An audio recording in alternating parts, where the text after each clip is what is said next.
So just purchased these Oxford hot hands, or I should say my girlfriend did. Gonna go ahead and put them on the CBR500R. Give you guys a little how-to on how to install these. Live in crappy Pittsburgh. It's always cold on a bike, and it's even worse when it's cold out. So these are a big help. Gonna try them out. Heard some good reviews about them. Some people said they get so hot that you can't even keep them on the highest setting. So let's go ahead and open this up and we'll start installing them. So in the box here, we got the little controller, got both the grips. We got the sport bike one. So apparently that's the right size for sport bike bars. Trying to open this one-handed. Oh, dropping it. Go ahead, Weston, just drop it. So these plug into the controller. This little plug, there's the controller. Comes with everything needed to install them apparently.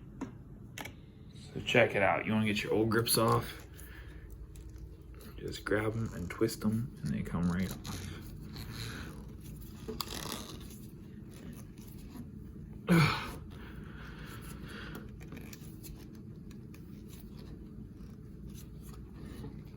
I'm just kidding. Normally they don't come off like this. Like, actually, the easiest way to get them off is to cut them with a knife down and then just peel them off.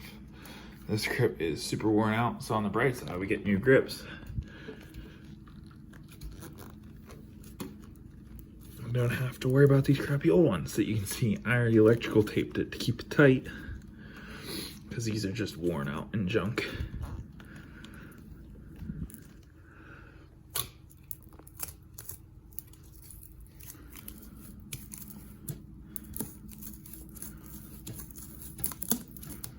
Quality. Got the tape off, got the bar off, or the grip off, I mean, off the bar. So let me unstick my fingers real quick. All right, orient the new grip on here so that these are on the bottom. I believe this is the throttle tube one. Wait, which one's the throttle tube? So this one's a little bit bigger than that one. So that one's the throttle tube. I got a nice fresh razor blade here. So I'm just gonna not record myself cutting it apparently. Just gonna cut right down the length of it.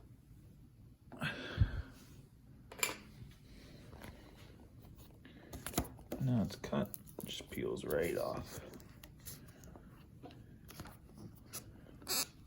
Apparently didn't cut all the way through here.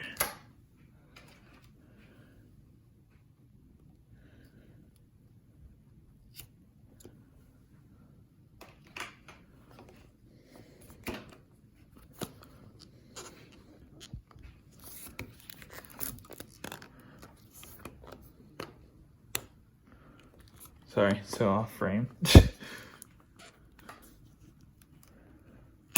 There we go.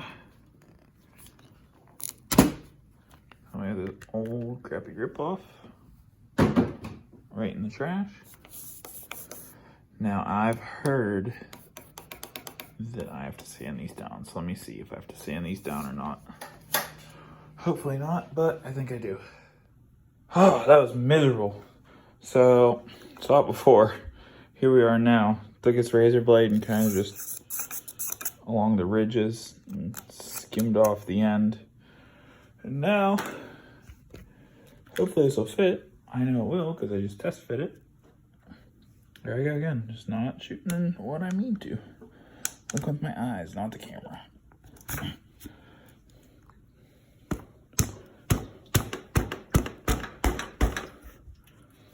So I want these to be about there.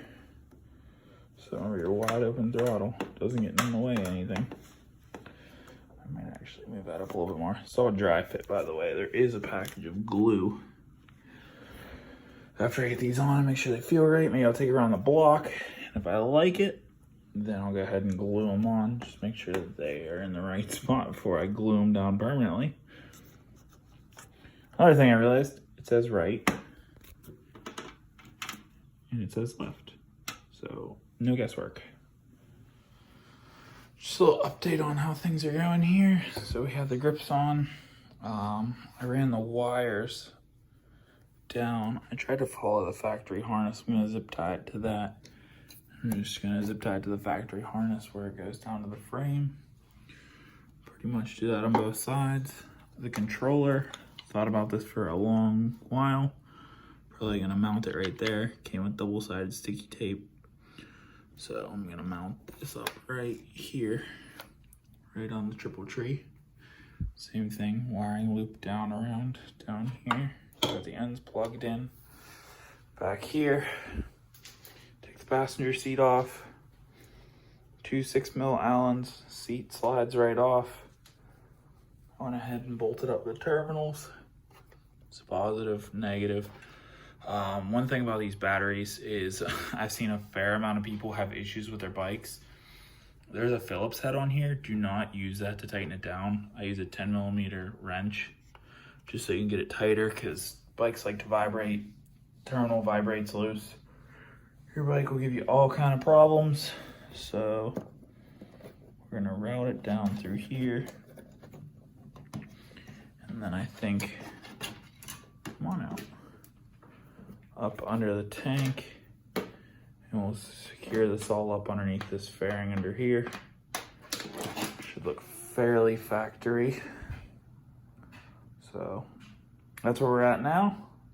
Let's keep going. Oh, another thing I think you guys like. Bought this whole thing off Amazon for like $5. Ran it to the bottom of the relay, which this cover fell off at some point. Huh, interesting. The cover's missing. Where could it have gone? But anyways, ran it to a relay and got a nice phone charger. Same thing, routed up through, following the factory harness, so you can plug your phone in while you're riding. So playing around, decided to zip tie this up before I route this permanently down here. Start from the top, work my way down, I guess. I decided to turn this thing on. This has been running for like 45 seconds and these things are hot. That is crazy. I mean, I would hope they get hot, but I don't know. Those are crazy hot. That is awesome. So another 6mm bolt. Just pry that up. And then I'm gonna go ahead and zip tie this all to this relay box under here.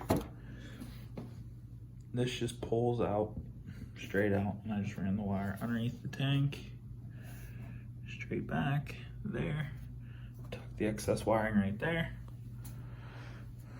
and I think that's that. I'm gonna pull these off and glue them on, zip tie a couple things, but that's installed. It's pretty easy. One thing I did want to mention about these, it's nice, is it does have a battery saving mode. So if you leave these on, I think once the battery voltage gets so low, it'll turn itself off so it doesn't kill your battery, which is nice. And what else did I want to say? Oh, one other thing I did want to say, the bar ends, the factory bar ends suck. You are not going to get them out with a Phillips head. I've tried. You have to use an impact driver for those, unfortunately. Probably should have mentioned that before I was cutting those off. This bike's fell off because I took them out and didn't re-Loctite them, so they're on the side of the highway somewhere. So we got the seat back on, got the fairing bolted back up. Just do another little test. Lock to lock, make sure none of these wires are pulling, which I checked, do not look like it. Mounted this here, make sure it doesn't hit the gas tank. It's close, but we're pretty good there. So there you have it. That's how you install some Oxford heat grips on a CBR500 or pretty much any sport bike in general.